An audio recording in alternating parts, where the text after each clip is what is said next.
Gloire à Jésus-Christ, le donneur de vie.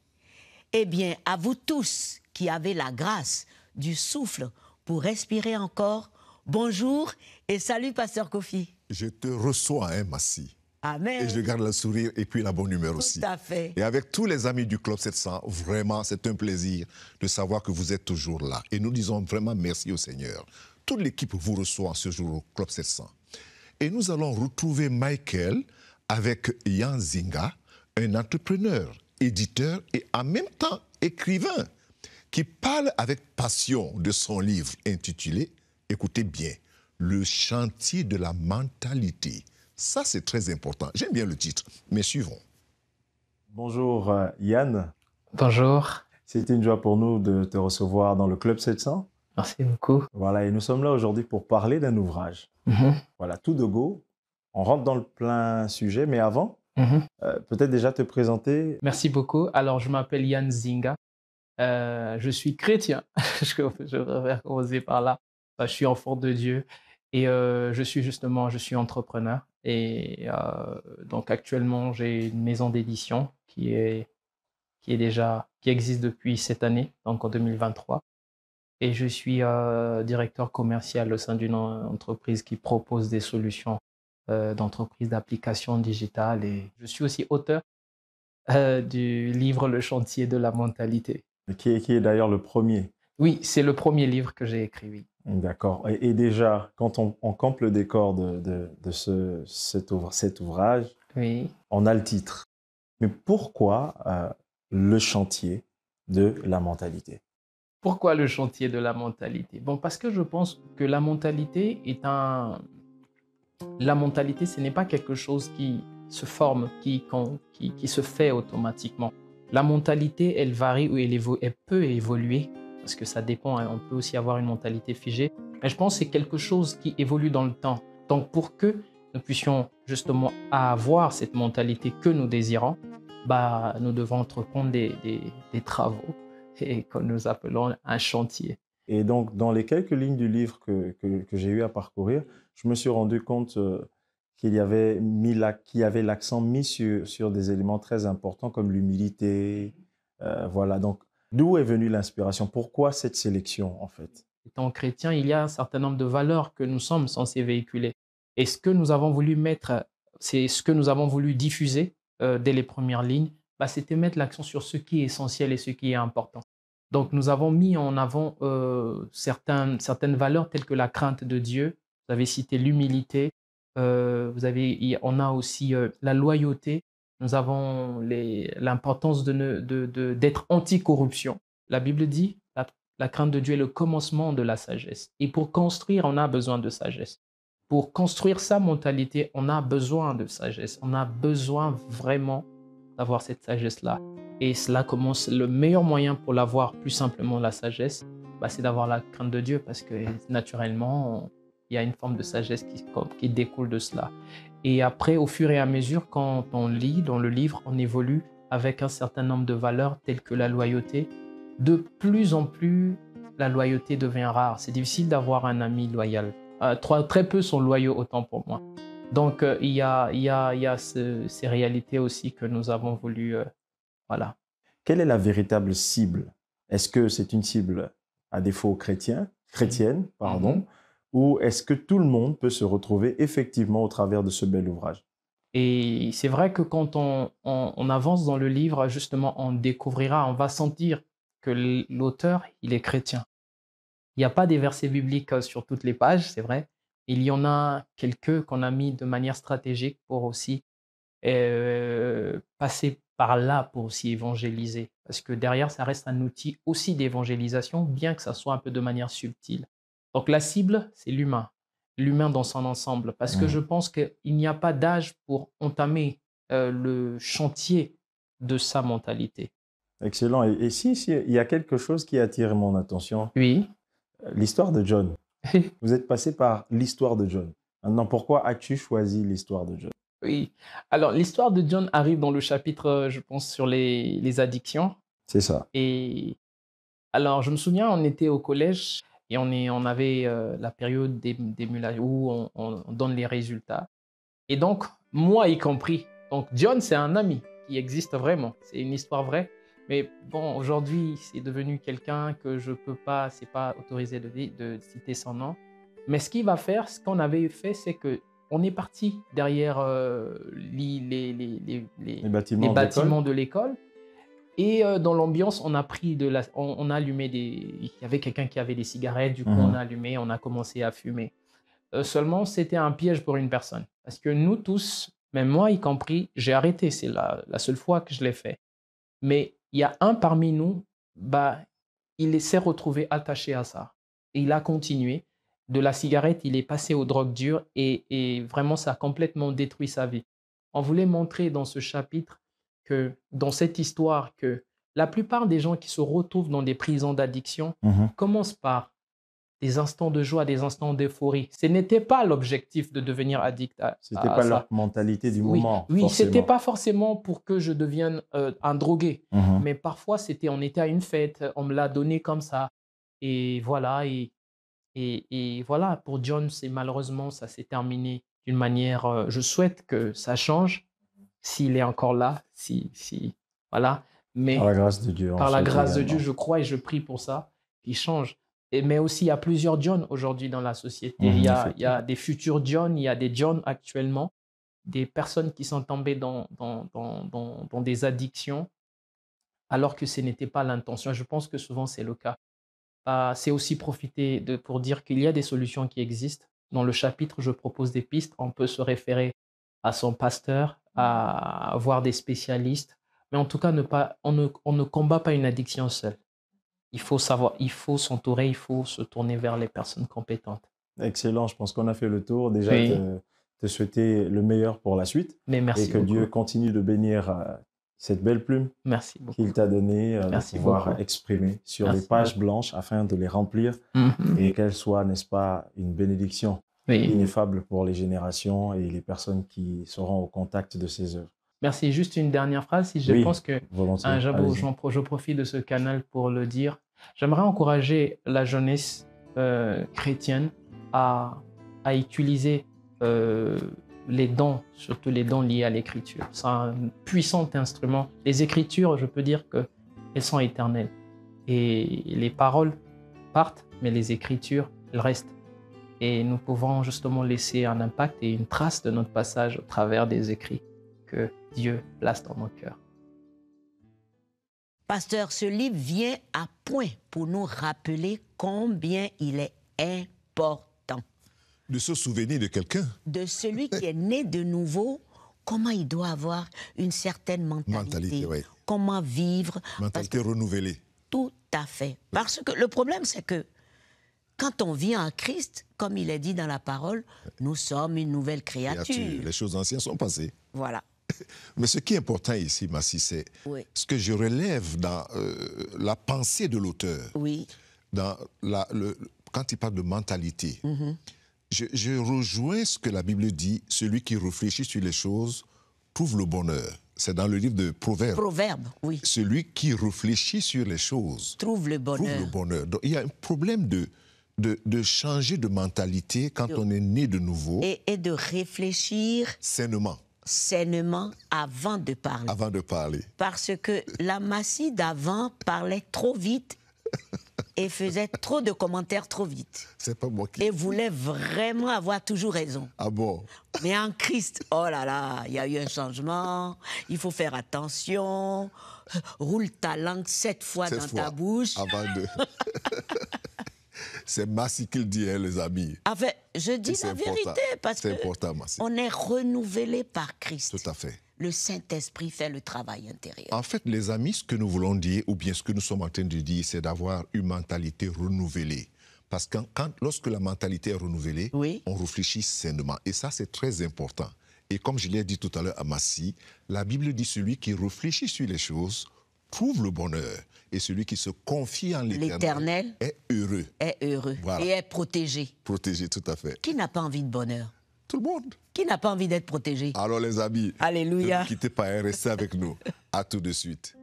Savez-vous que vous pouvez suivre le Club 700 à n'importe quelle heure, où que vous soyez? Le Club 700 est accessible 24 heures sur 24 sur notre chaîne YouTube, Facebook Instagram et Twitter. Vous y trouverez les méditations du pasteur Kofi et de Massi Domingo, ainsi que des témoignages exceptionnels qui vous encourageront au quotidien. Là où vous êtes, laissez le Club 700 vous édifier et vous fortifier pour la journée. La puissance de son amour est le premier ouvrage de Massi Domingo. Ce livre s'adresse à tous ceux qui traversent des moments difficiles et qui cherchent des réponses dans ce monde rempli d'incertitudes. À tous ceux qui souhaitent connaître le véritable amour, l'amour inconditionnel de Dieu. Comment vous le procurer? Eh bien, il vous suffit de vous rendre sur notre site internet www.portailcbnafrique.org. Alors ne manquez pas cette occasion de plonger au cœur de la puissance de son amour.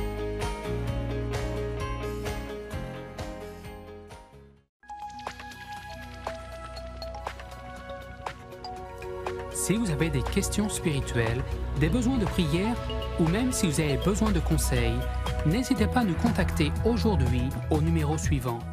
Nos conseillers sont là pour vous aider. N'oubliez pas, nous sommes là pour vous.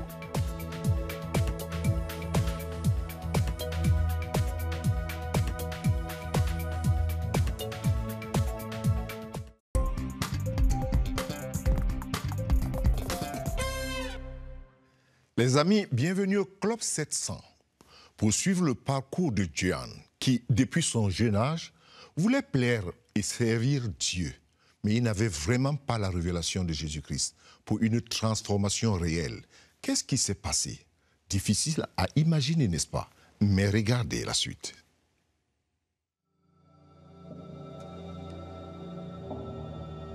Pater noster qui es in celis, sanctificarum nomen tuum. Adveniat regnum tuum, fiat voluntas tua sicut in cielo et in terra. Panem nostrum quotidianum da nobis hodie, et dimitte nobis debita nostra. Amen.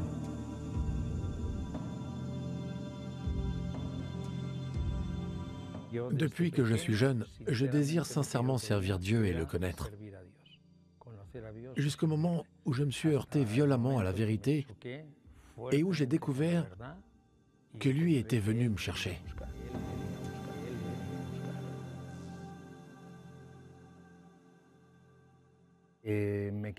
Enfant, j'ai fréquenté une école dirigée par des religieuses. Je me suis beaucoup investi dans l'Église catholique. J'étais très dévoué à la Vierge.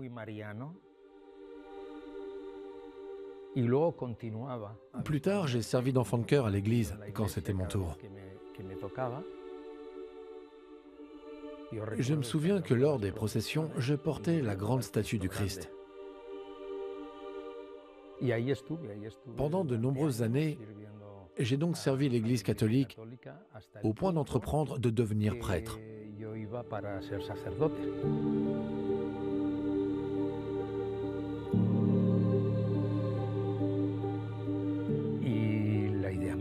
Mon objectif était de faire beaucoup de bonnes œuvres de toutes sortes.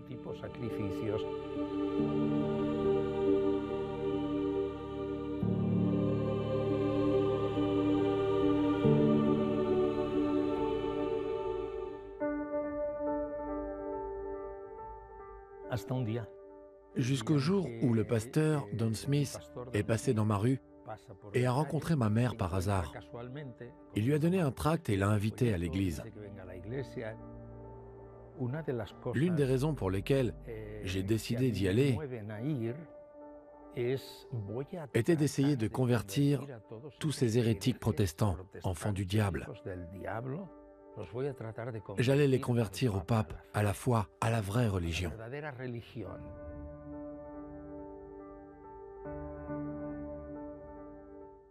J'ai eu beau essayer de les réfuter, et j'ai beaucoup étudié. Je connaissais beaucoup de choses.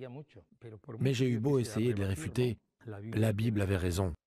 La Bible répondait chaque fois à tout. Je me sentais totalement désarmé.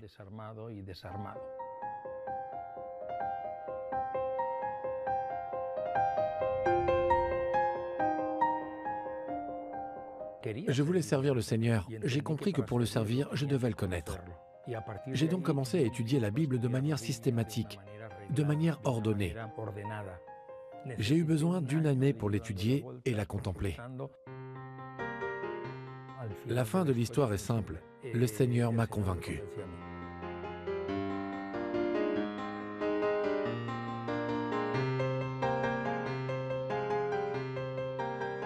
Ce fut également un choc pour moi. Je pensais n'avoir jamais rien fait de mal. Je suis quelqu'un de bien. Puis, j'ai vu tout ce qu'il y avait dans ma vie. Cela m'a véritablement rendu humble. J'ai tout vu.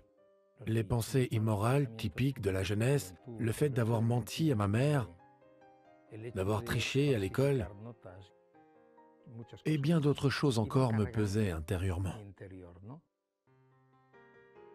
Une autre chose qui m'a choqué, c'est quand j'ai réalisé que mes meilleures œuvres devant Dieu étaient comme des chiffons sales. Elles n'étaient rien, elles étaient des déchets.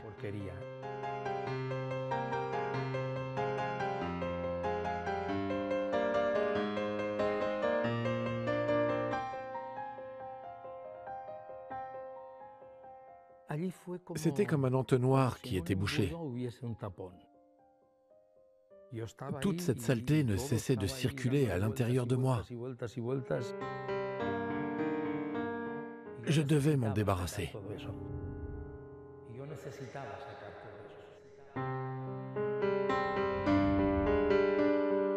C'est ainsi qu'un beau jour, j'ai remis ma vie à Jésus. Dieu, je suis un homme misérable. Tu m'as montré tous mes péchés et je me repens de chacun d'eux. Seigneur, me voici. Fais ce que tu as à faire dans ma vie. Automatiquement, j'ai eu l'impression que ce bouchon était sorti et que tout était parti. Tout était parti.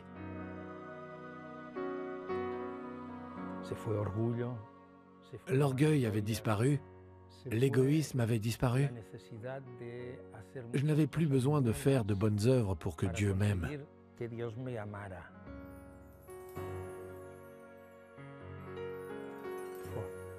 Incroyable. J'étais libre, complètement libre. Aucune confession que j'avais faite à un prêtre n'aurait pu produire dans mon cœur ce que cela a produit. Le bouchon du péché avait disparu. Ma vie était remplie de lui. Jésus est tout.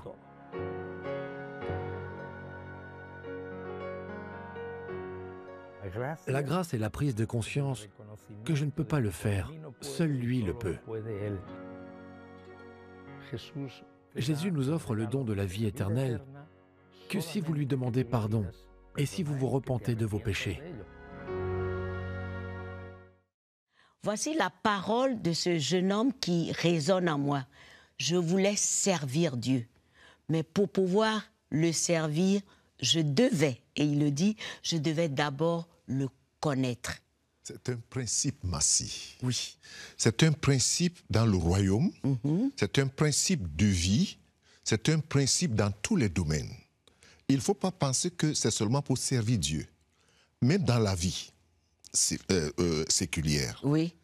Tu ne peux pas commencer quelque chose ou bien vouloir servir si tu ne connais pas ce que tu vas faire. Oui, et il faut avoir cette révélation de Jésus. Il avait besoin de cela. Il avait besoin de cela. Malheureusement, Massi, malheureusement, il faut le dire, c'est que beaucoup aujourd'hui courent ou sont pressés de dire qu'ils veulent servir Dieu sans le connaître. Sans le connaître, vraiment. Sans avoir la révélation de ce Fils glorieux de Dieu, de Jésus-Christ. Tout à fait. C'est pas facile. Savoir attendre. Savoir attendre.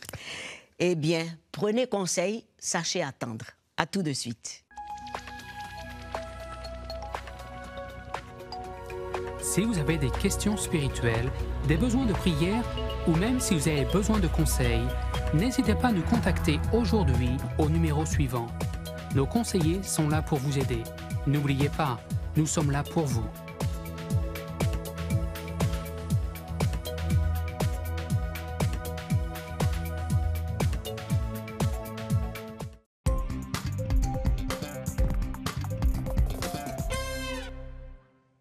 Merci de nous retrouver au Club 700 pour écouter la parole de Dieu.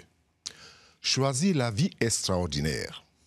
Voici une certaine description de l'existence ordinaire de la plupart des hommes et des femmes. C'est une vie qui est confrontée à des rhumes de cerveau. Vous avez bien compris, des rhumes de cerveau.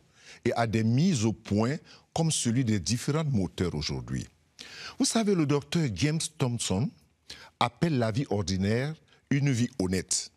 Il dit que la vie honnête d'un travailleur consiste à sortir de son corps fatigué du lit 5 jours par semaine, drôle, 50 semaines par an, voilà, et d'avoir, si possible, 2 semaines de vacances. Réfléchissez vous-même.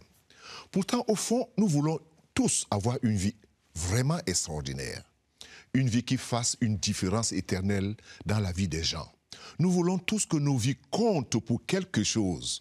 Nous voulons, vous et moi, être des extraordinaires dans la vie.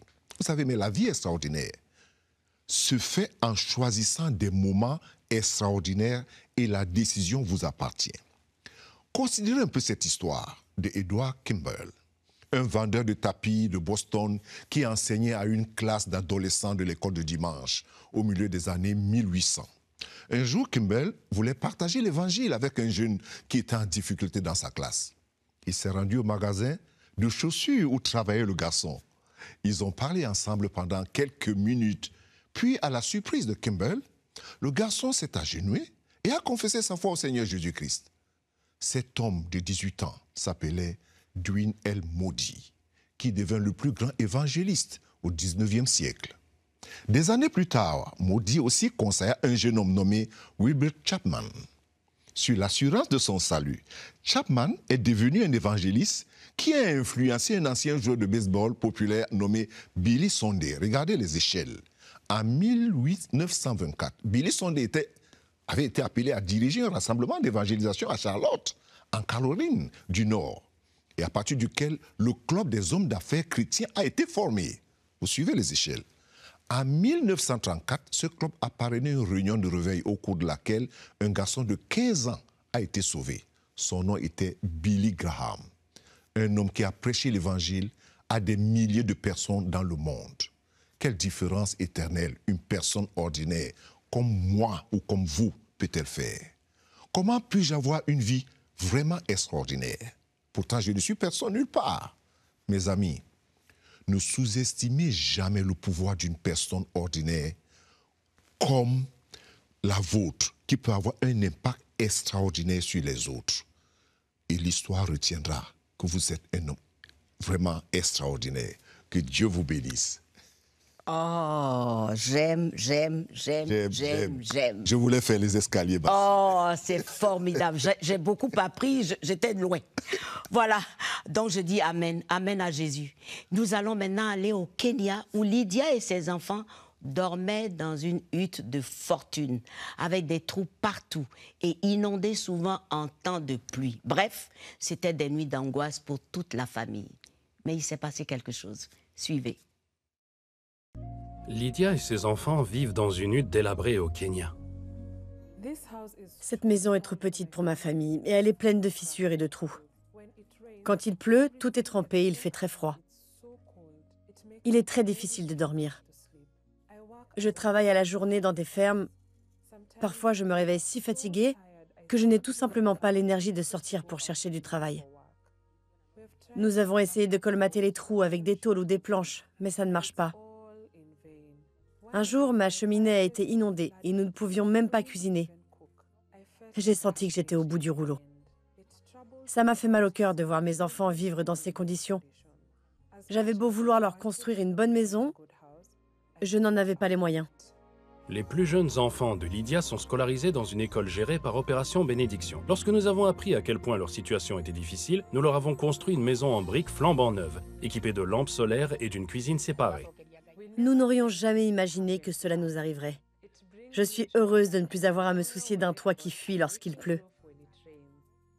Nous sommes protégés du vent et du froid. Je suis si heureuse avec notre nouvelle cuisine. Nous ne cuisinons plus et ne dormons plus au même endroit. Nous ne souffrons donc plus de la fumée de la cheminée.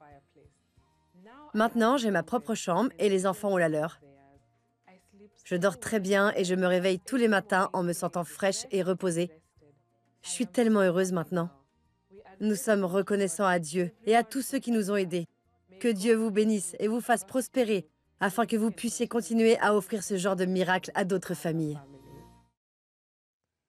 Dieu a exaucé la prière de Lydia. Obi a construit une vraie maison en briques dures, avec des chambres, cuisines séparées, et a même installé l'éclairage au système solaire. Oh, un rêve devenu réalité grâce à vos dons.